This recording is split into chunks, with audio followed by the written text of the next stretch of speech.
حضرات سامعین کرام، بزرگان محترم، عزیزان گرامی، طلباء،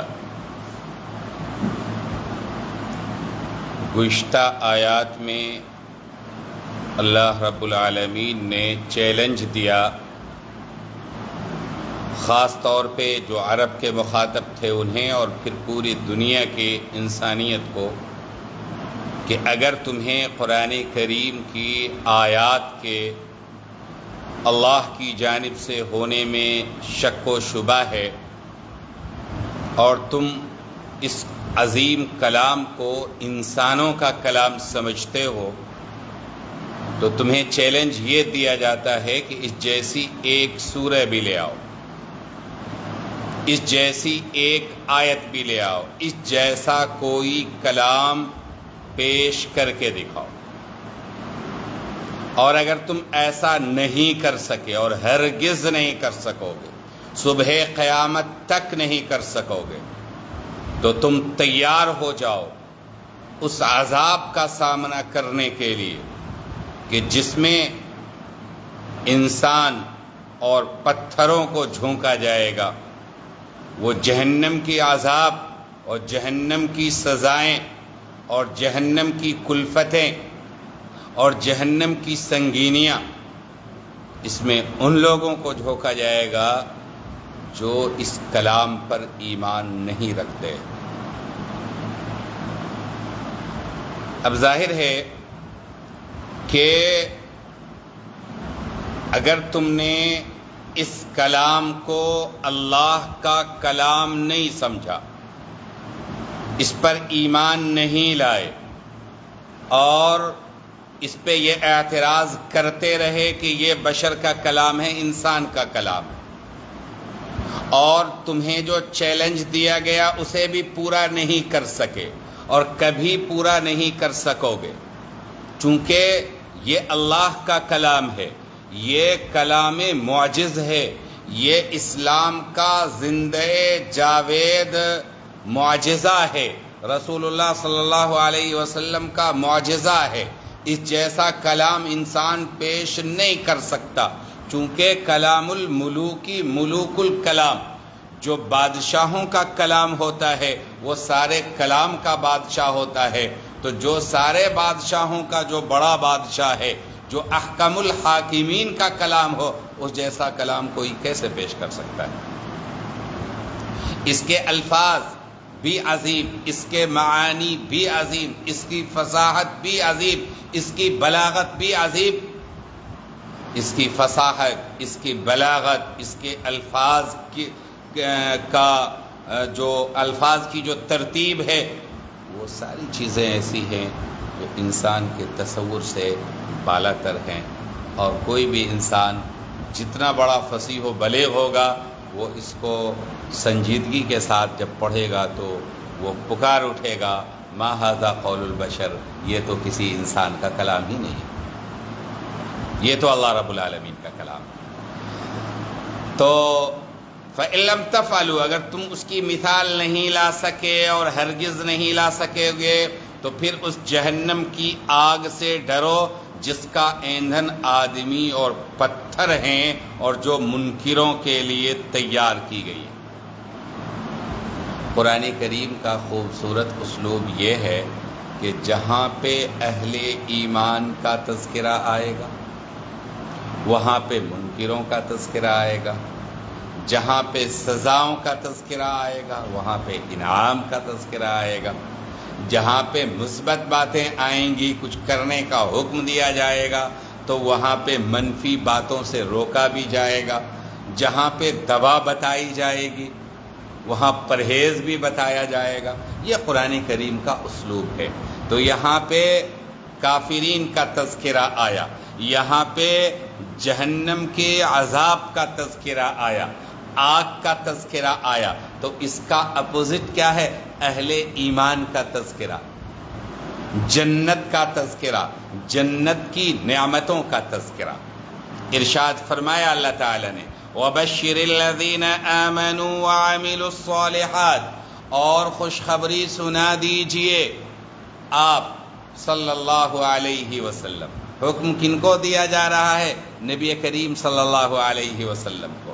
قرآن کریم کی یہ خوبی ہے کہ یہ کلام اللہ رب العالمین کا ہے، لیکن اس کے ہر آیت میں اور اس کے ہر صفحہ پہ سرور کائنات مدنی آقا جناب محمد الرسول اللہ صلی اللہ علیہ وسلم کا تذکرہ الفاظ میں اور عبارتوں میں اور مفہوم میں اور صراحتاً یا ضمنی طور پہ ضرور ہوتا ہے۔ چنانچہ یہاں ہے وَبَشِّرْ، حکم ہے، حکم کن کو دیا جا رہا ہے؟ حضرت رسول کریم صلی اللہ علیہ وسلم کو کہ اے نبی آپ خوشخبری سنائیں۔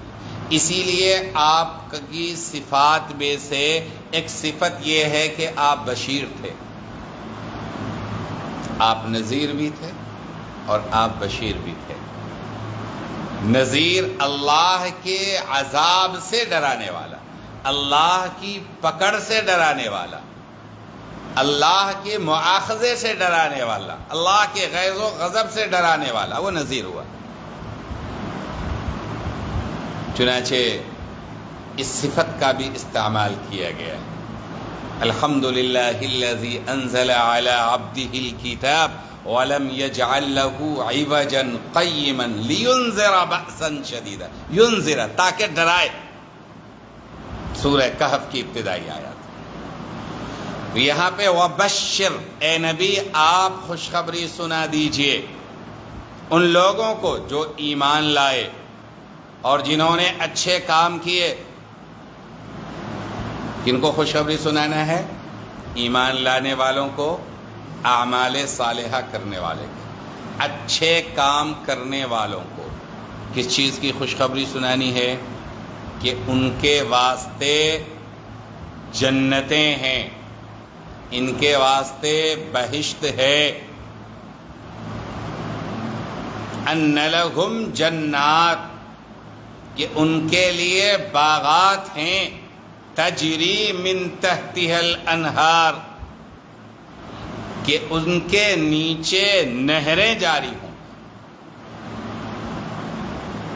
کلما رزقوا منها من ثمرۃ رزقا، جب کبھی دیے جائیں گے وہ لوگ ان جنتوں میں سے کسی پھل کی غذا، تو ہر بار یہی کہیں گے کہ یہ تو وہی پھل ہے جو ہم کو پہلے مل چکا ہے۔ کیا مفہوم ہوا؟ ایک بات تو یہ ہوئی کہ ایمان اور اعمال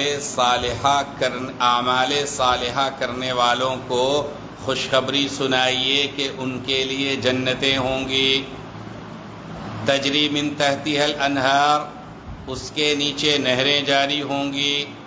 کلما رزقوا منها من ثمرۃ رزقا، کہ جب کوئی پھل دیا جائے گا تو قالوا، وہ کہیں گے ھذا الذی رزقنا من قبل، اس جیسا پھل تو مجھے پہلے بھی مل چکا ہے۔ وَأُتُوا بِهِ مُتَشَابِهًا، اور انہیں باہم ملتے جلتے پھل دیے جائیں گے، ایک دوسرے کے مشابہ۔ وَلَهُمْ فِيهَا أَزْوَاجٌ مُطَهَّرَةٌ، اور ان کے لیے وہاں بیویاں ہوں گی پاکیزہ۔ وَهُمْ فِيهَا خَالِدُونَ، اور وہ ہمیشہ اس میں رہیں گے۔ پہلی بات یہ سمجھیے کہ قرآن کریم میں جہاں بھی ایمان کا تذکرہ آیا ہے تو اس ایمان کے تذکرے کو جوڑا گیا ہے نیک اعمال کے ساتھ۔ نیک عمل نہیں ہوگا تو یہ جنت میں ہمیشہ ہمیشہ رہنا اور جنت کی تمام نعمتوں سے فائدہ اٹھانا یہ ممکن نہیں ہوگا، بلکہ اگر ایمان ہے اور اس کے ساتھ برے اعمال ہیں، گندے اعمال ہیں، تو پھر ان گندے اعمال کی وجہ سے اگر اللہ کا فضل نہیں ہوا تو اس بندے کو جہنم کی آگ میں جلنا پڑے گا۔ یہ اور بات ہے کہ ہمیشہ نہیں جلے گا، اس کا ایمان کبھی نہ کبھی اس کو کھینچ کر اس کو جہنم سے نکال کر جنت میں لائے گا، لیکن ایمان کا مکمل فائدہ، ایمان کا مکمل ثمرہ اس وقت ظاہر ہوتا ہے جب ایمان کے ساتھ نیک اعمال بھی ہوں۔ کئی لوگ آپ کو یہ کہتے مل جائیں گے کہ بھئی یہ ان سب چیزوں سے، ان نیک اعمال سے اور نماز اور صدقہ اور خیرات اور یہ نیکی اور وہ نیکی، ان سب سے کیا ہوتا ہے؟ بس دل صاف ہونا چاہیے۔ میرے بھائی، یہ دھوکہ ہے شیطان کا۔ دل تو گندا ہوتا جائے گا گندے اعمال کرنے کی وجہ سے، نیکیوں کو چھوڑ کر برائیوں کو اختیار کرنے سے دل بھی برا ہو جائے گا۔ اعمال کے اثرات، گندے اعمال کے اثرات انسان کے اخلاق، کردار اور کیریکٹر پہ پڑتے ہیں۔ دیکھیں گے ایک اچھا انسان، ایک نیک انسان، اس کا اخلاق بھی اونچا ہوگا، اس کا کیریکٹر بھی اونچا ہوگا۔ تو یہ شیطان کا دھوکہ ہے کہ دل صاف ہونا چاہیے۔ دل صاف کیسے ہوگا؟ میرے بھائی، آپ نے ٹینکی بنایا اور اس میں آپ گندے پانی ڈال رہے ہیں تو اس میں صاف پانی جمع ہوگا؟ کبھی نہیں جمع ہو سکتا۔ فلٹر پانی وہاں پہ جانے کا انتظام کیجئے گا تو صاف پانی ہوگا، نہیں تو گندے پانی جمع ہوں گے۔ اسی طریقے سے انسان کا دل ہے کہ یہاں پہ اچھے اعمال سے کھیتی ہوگی اس کی، تب یہ ایمان کی کھیتی ہری بھری ہوگی، ورنہ یہ ساری کھیتیاں جھلس جائیں گی۔ گندے اعمال در حقیقت لو کی طرح ہے جو کھیتی کو جھلسا دیتی۔ لہذا یہ کہنا کہ بس اندر ٹھیک ہونا چاہیے اور ایمان ٹھیک ہونا چاہیے، تو ایمان ٹھیک ہوگا ہی نہیں جب تک کہ اعمال ٹھیک نہ ہو۔ اسی لیے دونوں چیزیں ہیں یہاں کہ ایمان والوں کو، ان ایمان والوں کو جو نیک اعمال کر رہے ہیں۔ ایک بات تو یہ ہو گئی، ایمان اور اعمال صالحہ کرنے والوں کو خوشخبری سنائی جا رہی ہے۔ کیا ملنا ہے انہیں؟ جنتیں ملی۔ جنت اصل میں باغ کو کہتے ہیں۔ جیم نون نون، یہ عربی زبان کا یہ لفظ ہے، جیم نون نون، یہ مادہ جہاں بھی استعمال ہوگا وہاں پہ چھپانے کا مفہوم آئے گا۔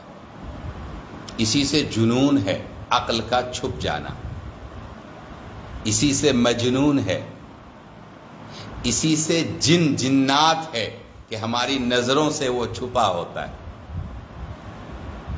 اسی سے جنین ہے، ماں کے پیٹ میں جو چھوٹا بچہ زیر پرورش ہوتا ہے ولادت سے پہلے، سارے اعضاء مکمل ہونے سے پہلے، تو وہ کیا ہے؟ جنین ہے۔ اور یہ ہے جنات۔ باغیچے کو اس لیے کہتے ہیں کہ اس کے پتے زمین کو چھپائے، باہر سے دیکھیں گے تو زمین نہیں نظر آئے گی، پتے نظر آئیں گے۔ ڈائریکٹ دھوپ وہاں نیچے نہیں جاتی ہے، پتے بیچ میں رکاوٹ بن جاتے ہیں، چھپا لیتے ہیں اس کو۔ تو باغات کو جنت کہتے ہیں۔ اللہ تعالیٰ نے اہل ایمان کے انعام کے طور پہ جس مقام کو تیار کر رکھا ہے، قرآن کریم میں اس کی تعبیر جنت سے کی گئی۔ کس چیز سے کی گئی؟ جنت سے۔ اب جنت کا مطلب صرف باغ نہیں رہ گیا۔ اللہ کے رسول صلی اللہ علیہ وسلم نے ارشاد فرمایا کہ اللہ رب العالمین نے اپنے بندوں کے لیے جو نعمتیں تیار کر رکھی ہیں، وہ اتنی عظیم ہے، مالا عین رات، کہ جن کو آنکھوں نے دیکھا نہیں ہے، ولا اذن سمعت، اور کانوں نے سنا نہیں ہے، ولا خطر علی قلب بشر، اور کسی بھی انسان کے دل پہ ان نعمتوں کا گزر بھی نہیں ہوا، کسی انسان کے دل پہ ان نعمتوں کا گزر بھی نہیں ہوا، مطلب سوچ بھی نہیں سکتے، ہمارے تصورات، ہمارے خیالات وہاں تک نہیں پہنچ سکتے۔ دیکھیں، خیالی پلاؤ پکانا سب سے آسان ہوتا ہے، اس میں کچھ محنت نہیں کرنی پڑتی، لیکن ہمارے خیالات کی رسائی بھی وہاں تک نہیں ہو سکتی۔ تو جنت سے مراد وہ عظیم مقام ہے جو اللہ رب العالمین نے اپنے نیک بندوں کے انعام کے طور پر تیار کر رکھا ہے۔ اس کی خوبیاں اصل تو وہ ہیں جو میں نے جس کی طرف اشارہ کیا کہ وہ ہمارے تصور سے باہر، لیکن بہرحال انسان تو انسان ہے نا، وہ کچھ جاننا چاہتا ہے کہ کیسی جنتیں ہوں گی، تو اس کی پہلی صفت بیان کی گئی تجری من تحتها الانہار، اس کے نیچے نہریں جاری ہوں، اس کے نشیب میں نہریں جاری ہوں۔ دنیا میں انسان جب فرحت چاہتا ہے، خوشی چاہتا ہے اور نشاط چاہتا ہے، دل کو اور طبیعت کو بہلانا چاہتا ہے، تو پرفضا مقام کی سیر کرتا ہے، ایسی جگہ پہ جانا چاہتا ہے جہاں پہ قدرتی مناظر ہوں۔ قدرتی مناظر کیا ہوتے ہیں؟ باغات ہیں، پہاڑ ہے، نیچے نہریں بہہ رہی۔ آج کل انسان دل بہلانے کے لیے اور مصنوعی خوشی حاصل کرنے کے لیے ہوٹلوں میں وقت گزارتا ہے، ٹھہرنے کے ہوٹل۔ تو ٹھہرنے کے ہوٹل 2 اسٹار، 3 اسٹار، 5 اسٹار سے 7 اسٹار تک ہوتے ہیں۔ آخری حد ہے 7 اسٹار، وہ کہیں کہیں پر ہوتا ہے 5 اسٹار۔ آپ دیکھیں گے کہ یہ جو 7 اسٹار ہوٹل ہوتے ہیں وہ عام طور پہ ساحل سمندر پہ ہوتے ہیں۔ کہاں ہوتے ہیں؟ ساحل سمندر پہ، کہ اس کے نیچے نہریں ہوں، دریا ہو، سمندر ہو، پانی کا نظارہ ہو۔ یہ انسانی فطرت ہے، یہ نیچر ہے کہ اس کو دیکھ کر اوپر انسان ہو اور نیچے پانی کا نظارہ ہو، تو یہ بڑا اچھا لگتا ہے۔ تو یہ انسان کے نیچر میں چونکہ ہے، اس لیے اللہ رب العالمین نے فرمایا کہ ایسے باغات ہوں گے کہ اس کے نیچے نہریں جاری ہوں گی۔ اچھا، ایک اور چیز ہے، تشریف لائیں۔ جب نہریں جاری ہوں گی تو ان نہروں کی شادابی کیسے ہوگی؟ ان نہروں میں ان باغات میں ہریالی کیسے آئے گی؟ نہر کے پانی سے۔ اگر پانی کا انتظام نہ ہو باغات کے لیے تو باغات مرجھانے لگتے ہیں، پتے سوکھنے لگتے ہیں، لیکن جب پانی کا انتظام ہے تو اس میں شادابی بھی ہے، وہاں ہریالی بھی ہے۔ اب باغات میں ہیں آپ، ایک سے ایک پھل کا درخت ہے، ان درختوں میں ایک سے ایک میوے ہیں، اور آپ نے خواہش کی کہ یہ میوہ مجھے مل جائے، تو وہ ڈالی جھک گئی اور آپ نے توڑ لیا، یہ کیفیت ہوگی۔ مطلب آپ کو چھلانگ لگانے کی ضرورت نہیں پڑے گی، النگی نہیں لانی پڑے گی، لگی نہیں لگانی پڑے گی، بلکہ آپ نے خواہش کی، اشارہ کیا۔ آپ دنیا میں دیکھتے ہیں نا کہ بہت سی جگہوں پہ آپ جائیں تو آپ گیٹ سے نکلنا چاہ رہے ہیں، گیٹ بند ہے، گیٹ سے نکلنا چاہ رہے ہیں، آپ وہاں پہ ایک خاص جگہ پہ جیسے ہی آپ نے قدم رکھا تو گیٹ دونوں کھل جاتا ہے۔ یہ تو مصنوعی سسٹم ہے، لیکن اللہ تعالیٰ کا وہاں حکم ہوگا کہ ہمارے یہ نیک بندے یہ خواہش کر رہے ہیں تو یہ شاخیں جھک کے آپ کے قریب آ جائیں گے، آپ توڑ لیجئے اس کو۔ اچھا، جو پھل ہوتے ہیں، سیب ہے، انار ہے، انگور ہے، آم ہے، سپاٹو ہے، چیکو ہے، ٹھیک ہے، امرود ہے، شریفہ ہے اور انناس ہے، یہ سارے پھل ہیں، اخروٹ ہے، بادام ہے، ان کو خشک میوہ جات کو بھی شامل کر لیجیے۔ تو بہرحال ان کی گنتیاں محدود ہے، 10 کہہ لیجئے، 10 نہیں 20 کہہ لیجئے، 100 کہہ لیجئے، چھوٹے بڑے سب پھل ملا کر کے۔ لیکن بہرحال انسان تو انسان ہے، وہ کھاتے کھاتے کھاتے کھاتے نئی نئی چیزوں کی جستجو کرتا ہے۔ سب سے اچھا گوشت خصی کا گوشت ہے، لیکن وہ بھی بقرعید کے موسم میں دیکھتے ہیں کہ تیسرے چوتھے دن جو ہے سبزی کھانے کی خواہش ہوتی ہے۔ تو یہ پھل کھاتے کھاتے آپ کہیں گے کہ بھئی ایک ہی پھل کتنا کھائیں گے، ایک ہی جیسے پھل، تو اللہ تعالی نے فرمایا کلما رزقوا منها من ثمرۃ رزقا، جب بھی وہاں کھانے کو کوئی پھل ملے گا، قالوا، تو بظاہر دیکھ کر کے کہیں گے کہ ھذا الذی رزقنا من قبل، یہ پھل تو ہم پہلے بھی کھا چکے تھے، لیکن ذائقہ مختلف ہوگا۔ یا دنیا میں جو پھل کھا چکے، سیب مثال کے طور پر، تو کہے کہ یہ تو دنیا میں بھی کھائے تھے، جنت کی کیا خصوصیت ہے؟ تو کہا کہ ذرا فرشتے کہیں گے ذرا کھا کے دیکھیے، کھائیں گے تو کہیں گے اللہ اکبر، وہ تو دنیا کے سیب کا کوئی تصور نہیں ہے، کوئی مماثلت نہیں ہے، کوئی کمپیریزن نہیں ہے ان دونوں کا، یہ تو بالکل الگ ہی چیز ہے۔ آپ دیکھیں گے کہ کئی چیز ہے جو ہم کھاتے، لیکن وہ جو چیز اوریجنل جگہ اور اوریجنل مقام پہ اگتی ہے وہ بالکل تازہ آپ کے ہاتھ میں، کھجور کھاتے ہیں آپ، تو کھجور کی ہزاروں ورائٹیز ہیں، اور ہم یہاں جو کھجور کھاتے ہیں یہ وہاں مدینہ منورہ میں باغ کا پکا ہوا لیا جائے اور منہ میں ڈالیں اور گھل جائے، تو ظاہر ہے کہ دونوں میں تو زمین آسمان کا فرق ہے نا۔ تو ایسے ہی جنت میں جو یہ پھل ملیں گے اس میں بڑا فرق ہوگا، یا خود وہاں جو پھل آپ کو ملیں گے اور پھر اگلے دن کھائیے گا تو اس میں بھی فرق ہوگا۔ وَأُتُوا بِهِ مُتَشَابِهًا، اور انہیں ملتے جلتے پھل دیے جائیں گے، وَلَهُمْ فِيهَا، یہ تو غذا کا انتظام ہوا، پھل ہے، اس کے علاوہ جو چیز آپ چاہیں گے اللہ تعالیٰ وہ چیز عطا فرمائے گا۔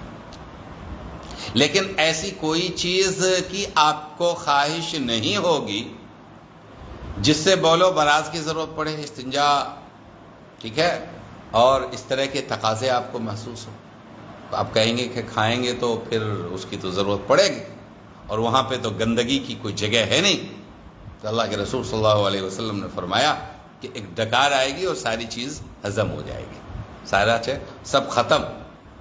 جیسے دیکھتے ہیں دنیا میں کہ بعض ڈاکٹروں کے یہاں اور بعض کلینک میں کہ گندے جو وہاں کپڑے ہوتے ہیں اور بینڈیج ہے اور اس طرح کی گندی چیزیں جو ہیں ان سب کو جلانے کے لیے ایک خاص چیمبر بنا ہوتا ہے، اس میں ڈالا، اس کو فضا میں تحلیل کر دیا،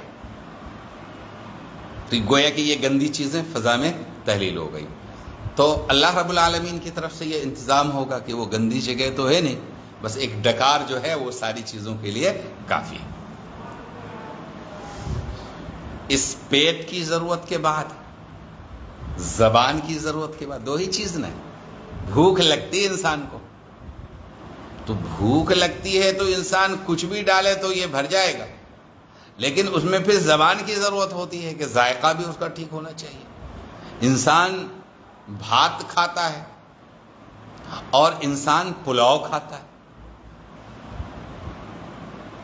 مقصد کیا ہوتا ہے؟ پیٹ بھرنا، لیکن ایک ایڈیشنل مقصد، اضافی مقصد جو جڑ جاتا ہے اس کے ساتھ، زبان کا مزہ۔ تو اس زبان کے چٹخارے کے لیے، پیٹ بھرنے کے لیے تو دونوں چاول ہے، لیکن وہ جو اتنی محنت کی گئی وہ زبان کے مزے کے لیے۔ تو دوسری چیز جو ہے وہ انسان کے اندر جو دوسری خواہش ہے اس کو جنسی خواہش کہتے ہیں، یا قلبی راحت، قلب کا سکون و اطمینان۔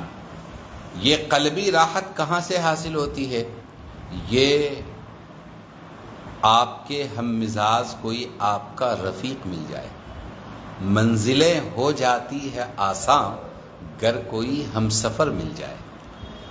تو آپ کے ساتھ رہنے والا، آپ کا کوئی ہم مزاج مل جائے تو پھر بہت ساری چیزیں آسان ہو جاتی۔ جنت کی ساری نعمتیں تھیں، لیکن ہم سب کے جد امجد حضرت آدم علیہ السلام کو من نہیں لگا۔ ایک جوڑے کی تلاش ہوئی تو اللہ تعالیٰ نے جوڑی عطا فرمائی اماں حوا کی شکل میں، اور پھر ان کی شادی ہوئی۔ تو وَلَكُمْ فِيهَا أَزْوَاجٌ مُطَهَّرَةٌ، جنت میں بیویاں بھی ہوں گی، اور بیویاں کیسی ہوں گی؟ اگر دنیا والی بیوی ٹھیک ٹھاک اچھے اعمال والی تھی تو اس دنیا والی بیوی کو ہی اللہ تعالی جوان خوبصورت بنا کر کے اس کے پاس رکھے گا، وہ سردار ہوں گی۔ باقی جتنے بھی حور ہیں وہ سب گویا کہ ایک کنیز کی طرح ہوں گی۔ آپ تصور کیجئے کہ دنیا میں جیسے پہلے ملکہ ہوا کرتی تھی اور باقی کنیزیں ہوا کرتی تھی، تو اصل ملکہ کون ہوتی تھی؟ وہ جو بیوی ہوتی تھی بادشاہ کی۔ تو اسی طریقے سے یہ صاحب ایمان وہاں تو محل ملے گا اس کو، اس محل کا بادشاہ گویا کہ کون ہوگا؟ یہ بندہ ہوگا، اللہ کی طرف سے یہ عطا ہوگا، اور اس کی بیوی گویا کہ ملکہ ہوگی اگر اس کا مقدر ہوا جنت میں جانا تو۔ اور پھر اور بھی جو حور ہیں وہ سب کے سب کنیز کی مانند ہوں گی، لیکن ان سب کی خوبی کیا ہوگی؟ مطہرہ، وہ سب پاکیزہ ہوں گی، وہ صاف اور پاک کی ہوئی ہوں گی۔ عورتوں کے اندر یا مرد میں بھی کئی عیوب ہوتے ہیں، کئی کمزوریاں ہوتی ہیں، کئی کمزوریوں کے پیریڈ آتے ہیں، تو جنت میں ایسا کچھ بھی نہیں ہوگا، وہ بالکل پاک صاف ہوگی۔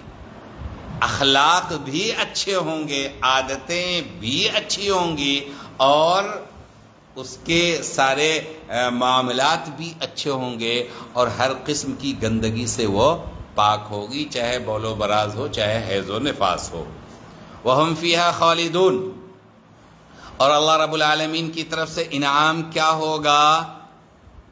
یہ اور بڑا انعام ہے کہ یہ جنتی ان باغات میں، اس جنت میں ہمیشہ ہمیشہ رہیں گے۔ دنیا میں آپ ہیں، آپ کو کسی نے رہنے کو گھر دیا شاندار کہ بھئی میرا گھر خالی، اس میں چلے جائیں، لیکن آپ کا دل نہیں لگے گا۔ آپ کہیں گے کہ پتہ نہیں انہیں کب ضرورت پڑ جائے، اور کہیں گے بھائی خالی کر دیجئے، اب ہم کو ضرورت پیش آ گئی۔ ایک دھچکا لگا رہتا ہے نا، تو اگر خالی کروا لیا جائے اس کا اندیشہ ہو تو انسان کو دل نہیں لگے گا۔ اسی لیے کرائے کے مکان میں انسان کو دل نہیں لگتا ہے، بلکہ ایک خوف ہوتا ہے، ایک اندیشہ ہوتا ہے۔ آپ ہوٹلوں میں ٹھہرتے ہیں تو لاکھ اس وقت اچھا لگے، لیکن خدشہ لگا ہوا ہے کہ وقت پورا ہوگا اور گھنٹی بجنی شروع ہو جائے گی۔ ٹھیک ہے، سب سے پہلے وہ کارڈ کو لاک کر دیا جائے گا، اب معلوم ہے کہ اس کارڈ کو لگا رہے ہیں وہ کھل ہی نہیں رہا۔ تو یہ دنیا، لیکن اللہ رب العالمین نے جنتیوں کے لیے انتظام جو کیا ہے وہ ہمیشہ ہمیشہ کے لیے، اس میں کوئی نعمتوں کے زائل ہونے کا، مقام کے چھن جانے کا کوئی بھی اندیشہ نہیں ہوگا۔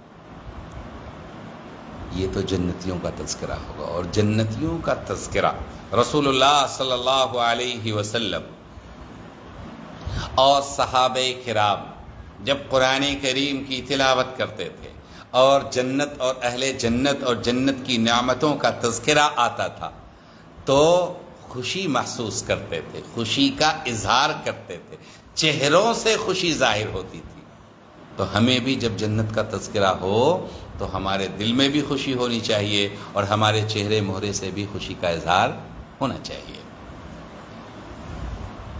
اوپر کیا حکم تھا، کیا معاملہ تھا جس کا تذکرہ کیا گیا تھا؟ بنیادی طور پہ کہ یہ اللہ کا کلام ہے، یہ عظیم کلام ہے، یہ انسان کا کلام نہیں ہے۔ یہ کلام وہ ہے کہ پوری انسانیت اس جیسا کلام پیش نہیں کر سکتی، اور اگر تمہیں شک ہے تو پھر اس جیسا کلام لا کے دکھاؤ۔ پورا کلام چھوڑو، ایک سورہ لے آؤ، اور سورہ بھی کوئی ضروری نہیں کہ سورہ بقرہ جیسی، بلکہ سورہ والعصر جیسی، سورہ انا اعطیناک الکوثر جیسی، جس میں 3 آیتیں، اور آخر میں تو کہہ دیا گیا کہ ایک آیت ہی لے آؤ، اور پوری انسانیت کو بلا لو، اپنے مددگاروں کو بلا لو، نہیں لا سکتے۔ چلیے، ان لوگوں کا یہ کہنا ہوتا تھا کہ ٹھیک ہے آپ کہہ رہے ہیں تو مان لیتے ہیں آپ کے دعوے کو، لیکن ایک چیز عجیب و غریب لگتی ہے کہ آپ کہتے ہیں یہ اتنا عظیم کلام ہے تو اس میں مچھر اور مکھی کا تذکرہ کیوں؟ دیکھیے، دور کی کوڑی لائے، یہ بہت عظیم کلام ہے تو اس میں عظیم چیزوں کا تذکرہ ہونا چاہیے، مچھر اور مکھی کا تذکرہ کیوں؟ مکھی کا تذکرہ کیوں ہوا ہے؟ کہاں پر ہوا ہے؟ اللہ تعالی نے فرمایا کہ وَإِن يَسْلُبْهُمُ الذُّبَابُ، کہ یہ جو بتاشے چڑھاتے ہیں نا اپنی مورتیوں پر، لڈو چڑھایا جا کر کے اپنے بھگوان پر، کیا چڑھایا؟ لڈو چڑھایا، تو اب اس لڈو کو کون کھاتا ہے؟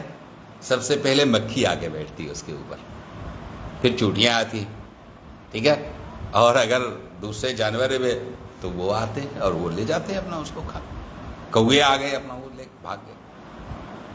تو اللہ تعالیٰ نے فرمایا کہ بھئی کوا تو بہرحال کچھ بڑا ہے، ٹھیک ہے، 4 پاؤں والے مخلوق تو کچھ بڑے ہیں، لیکن مکھی اگر چھین لے ان کا نذرانہ، ان کا چڑھاوا، تو اس کو نہیں چھڑا سکتے وہ۔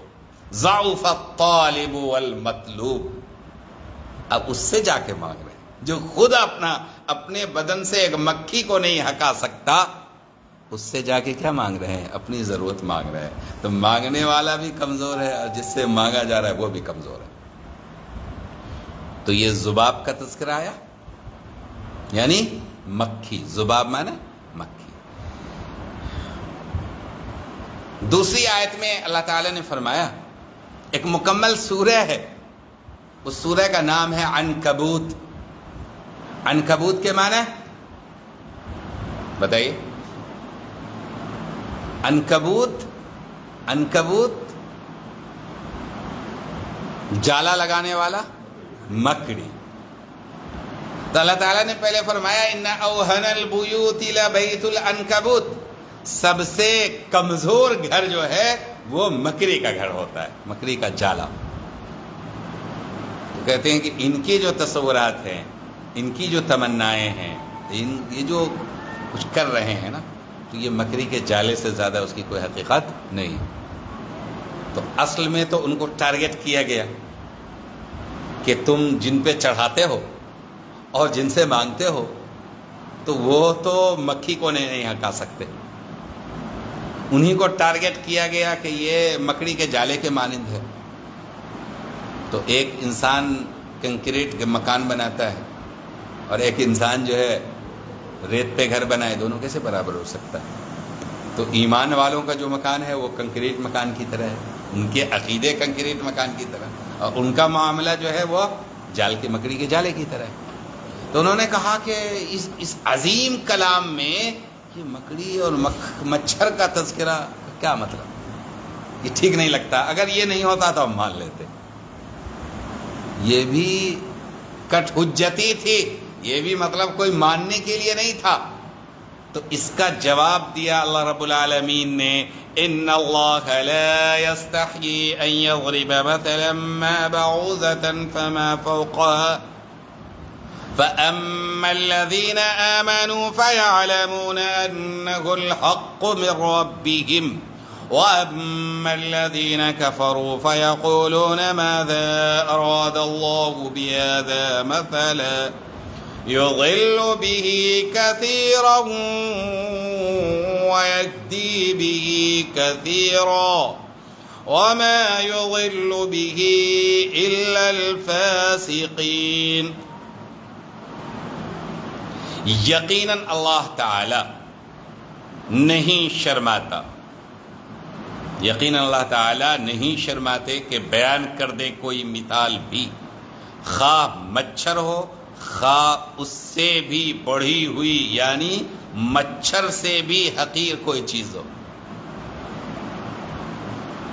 فَأَمَّا الَّذِينَ آمَنُوا، تو جو لوگ ایمان لائے ہوئے ہوتے ہیں، جو ایمان والے ہیں، وہ تو یہی یقین کرتے ہیں کہ بے شک یہ مثال بہت ہی موقع کی ہے، برمحل ہے، ان کے رب کی جانب سے۔ وَأَمَّا الَّذِينَ كَفَرُوا، اور بہرحال جو لوگ کافر ہو چکے ہیں تو کچھ ہی ہو جائے وہ یوں ہی کہتے رہیں گے کہ وہ کون سا مقصد ہے جس کا ارادہ کیا ہوگا اللہ نے اس حقیر مثال سے۔ ماذا اراد اللہ بہذا مثلا، اس مثال کو پیش کر کے اللہ کیا بتانا چاہتا ہے؟ یضل بہ کثیرا، اللہ تعالیٰ اس مثال کی وجہ سے بہت سارے لوگوں کو ہدایت دیتا ہے اور بہت سارے لوگوں کو گمراہ کر دیتا ہے۔ اس حقیر مثال سے گمراہ کرتے ہیں اللہ تعالیٰ اس مثال کی وجہ سے بہت سے لوگوں کو، اور ہدایت دیتے ہیں اس کی وجہ سے بہتوں کو۔ وَمَا يُضِلُّ بِهِ إِلَّا الْفَاسِقِينَ، اور اللہ تعالیٰ گمراہ نہیں کرتے اس مثال سے کسی کو مگر نافرمانی کرنے والوں کو۔ تین باتیں آئیں۔ پہلی بات تو یہ کہ اصل مقصود اس چیز کو بتانا ہے جس کے لیے مثال لائی گئی۔ اگر وہ کوئی عظیم چیز ہوگی تو عظیم مثال بیان کی جائے گی، اور حقیر چیز ہوگی تو حقیر مثال بیان کی جائے گی۔ ٹھیک ہے؟ تو اللہ تعالی نے بہت سی مثالیں بیان کی ہیں۔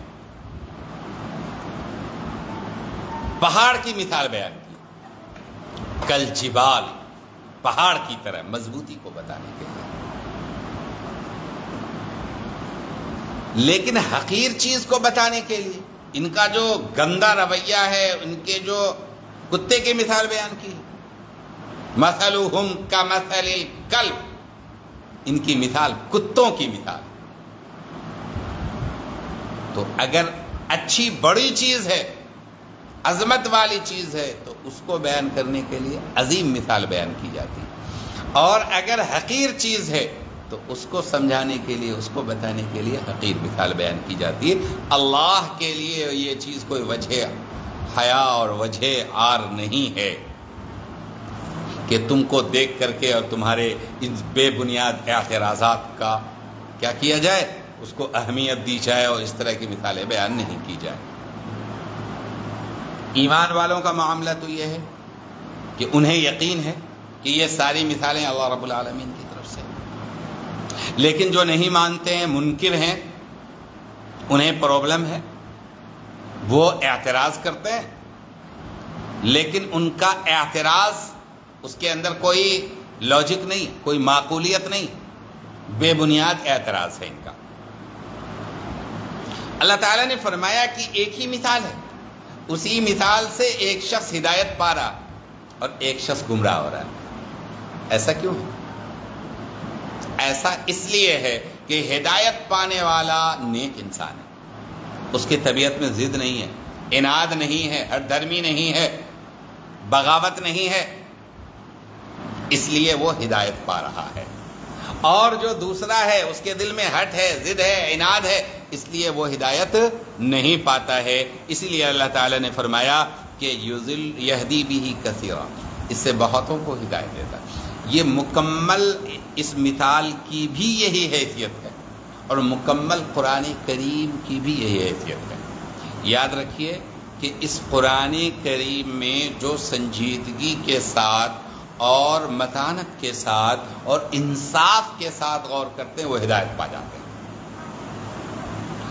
لیکن جس کے دل میں کھوٹ ہے، زیغ و ضلال ہے، بدماشی پہلے سے ہے، وہ گمراہ ہوتا ہے. اب میں ایک بات عرض کروں. کئی لوگ آپ جب ان سے تذکرہ کریں گے کہ بھئی قرآن کریم کا حق کیوں نہیں ادا کر رہے ہیں، اس کو ترجمے کے ساتھ کیوں نہیں پڑھتے، اس کے معنی پہ غور کیوں نہیں کرتے، اس کو سمجھنے کی کوشش کیوں نہیں کرتے، تو کہے گا کہ ارے اپنے سے یہ سارا کچھ کریں گے تو گمراہ ہو جائے گا.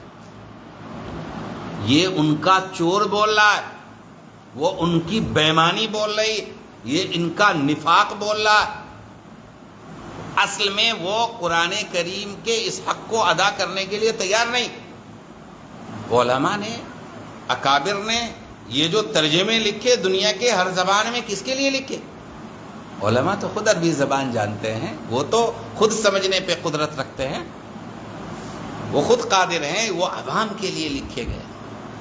لہٰذا یہ کہنا کہ قرآن کریم میں جو غور کرے گا وہ گمراہ ہو جائے گا، یہ دنیا کا سب سے بڑا جھوٹ ہے. اخلاص ہونا چاہیے.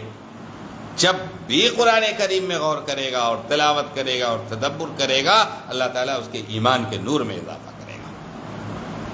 بس بات صرف اتنی ہے کہ کسی کی رہنمائی میں ہونی چاہیے. رہنمائی کا مطلب کیا ہے؟ کہ امام صاحب ہے، علماء ہیں، ائمہ ہیں جو آپ سے قریب ہے. آپ کو کوئی بات اگر نہیں سمجھ میں آئے تو مل کے پوچھ لیجئے، کال کر کے پوچھ لیجئے، میسج کر کے پوچھ لیجئے. بس یہ معاملہ ہے. اتنا کر لیں گے تو آپ آزاد ہیں. آپ از خود مطالعہ کیجیے، آپ کو خود جواب دینا ہے حضور اپنی قبر میں کہ قرآن کریم کے 5 حق تھے، اس کو ادا کیا یا نہیں کیا. حضرت حسن بصری رحمت اللہ علیہ مشہور تابعی ہے، وہ فرماتے ہیں کہ جناب آپ لوگ قرآن کے سلسلے میں غلط رویے کے شکار ہیں. عین قاف شین پہ تو بڑی توجہ ہے، لیکن جس مقصد کے لیے اللہ نے اس کلام کو نازل کیا اس پہ کوئی توجہ نہیں. یہ شاہی کلام ہے. پہلے لوگ شاہی کلام سمجھتے تھے. شاہی حکم کا مطلب آرڈر، اور آرڈر کو فالو کرنا ہے. تو اب کیا ہے کہ یہ اس کی دوسری چیزوں پہ تو توجہ دیتے ہیں، لیکن جس مقصد کے لیے اللہ تعالیٰ نے نازل کیا اس پہ توجہ نہیں دیتے. تو اللہ تعالیٰ گمراہ کرتا ہے اس کے ذریعے اور ہدایت دیتا ہے اس کے ذریعے، لیکن الٹپ نہیں. وَمَا يُضِلُّ بِهِ إِلَّا الْفَاسِقِينَ. اس کے ذریعے جو گمراہ کرتا ہے کن کو؟ نافرمانوں کو، بدکاروں کو، منکروں کو. قرآن کریم میں فاسق کا لفظ عام طور پہ کافروں کے لیے استعمال کیا گیا، حالانکہ فقہی اصطلاح میں جو ایمان ہونے کے باوجود گناہ کام کرتا ہے کھلے عام اس کو فاسق کہا جاتا ہے. لیکن قرآن کریم کی اصطلاح میں عام طور پہ ان کے لیے، منکروں کے لیے صفت استعمال کی گئی ہے. اب یہ فاسقوں کی صفت کیا ہے؟ الذین ینقضون عہد اللہ من بعد میثاقہ، کہ جو اللہ کے معاہدے کو توڑتے ہیں، معاہدے کو مضبوط کرنے کے بعد. وَيَقْطَعُونَ مَا أَمَرَ اللَّهُ بِهِ أَن يُوصَلَ، اور اللہ تعالیٰ نے جن چیزوں کو جوڑنے کا حکم فرمایا ہے اس کو توڑتے ہیں. وَيُفْسِدُونَ فِي الْأَرْضِ، اور وہ زمین میں فساد برپا کرتے ہیں. أُولَئِكَ هُمُ الْخَاسِرُونَ، یہی لوگ پورے خسارے میں پڑنے والے ہیں، یہی لوگ نقصان اٹھانے والے ہیں کہ دنیا کی راحت اور آخرت کی نعمت سب ہاتھ سے چلی گئی. کیونکہ حاسد کی دنیاوی زندگی بھی ہمیشہ تلخ رہتی. اب آپ دیکھیں کہ فاسق کی پہلی علامت بتائی گئی، اللہ کے عہد کو توڑتے ہیں. اللہ نے کیا عہد لیا؟ اللہ تعالیٰ نے ہر انسان سے، ہماری روحوں سے، ہماری پیدائش سے پہلے، انسان کی تخلیق سے پہلے تمام روحوں کو جمع کیا اور جمع کر کے پوچھا الست بربکم، کیا میں تمہارا رب نہیں ہوں؟ تو تمام روحوں نے کیا کہا تھا بیک زبان؟ قالوا بلا، یقیناً آپ ہمارے رب ہیں، ہم آپ کے بندے، آپ کا حکم مانیں گے۔ تو ہم نے تو وعدہ کیا تھا کہ مانیں گے، لیکن جب دنیا میں ہمیں وجود ملا اور ہماری پیدائش ہوئی تو ہم اس وعدے کو بھول گئے۔ اللہ تعالیٰ نے اس وعدے کو یاد دلانے کے لیے ہر زمانے میں نبیوں کو بھیجا یا نبی کے وارثوں کو بھیجا، لیکن پھر بھی لوگ اس وعدے کو توڑنے پر تلے ہوئے ہیں۔ تو ایک تو فاسقوں کی یہ علامت ہے کہ اللہ سے جو وعدہ کیا اس کو بھی توڑتے ہیں، اور اپنے جیسے انسانوں سے جو وعدہ کیا اس کو بھی توڑتے ہیں۔ اور اللہ تعالیٰ نے جن چیزوں کے جوڑنے کا حکم دیا اس کو بھی توڑتے ہیں۔ جوڑنے کا حکم دیا کہ رشتے ناتے کا حق ادا کرو، باپ کا حق ادا کرو، بیوی کا حق ادا کرو، شوہر کا حق ادا کرو، پڑوس کا حق ادا کرو، اپنے جیسے انسانوں کا حق ادا کرو انسانیت کی بنیاد پہ، پڑوسی کا حق پڑوس کی بنیاد پہ، ساتھ رہنے والے ساتھیوں کا حق ساتھی ہونے کی وجہ سے، باپ کا حق والد بڑے ہونے کی وجہ سے، بڑوں کا احترام عمر میں بڑے ہونے کی وجہ سے، ان چیزوں کے جوڑنے کا اللہ نے حکم دیا۔ وَيُفْسِدُونَ فِي الْأَرْضِ، اور وہ زمین میں فساد برپا کرتے ہیں، فساد کفر فساد ہے، شرک فساد ہے، دوسروں پر ظلم کرنا فساد ہے، اللہ کے احکامات کو پامال کرنا فساد ہے، وہ فساد بھی کرتے ہیں۔ اولئک هم الخاسرون، اور یہی لوگ گھاٹا اٹھانے والے ہیں۔ لہٰذا اگر ہم یہ چاہتے ہیں کہ ہماری دنیا بھی کامیاب رہے اور آخرت میں بھی ہمیں کامیابی ملے، تو ہمیں اللہ کے احکامات پہ پوری دیانت کے ساتھ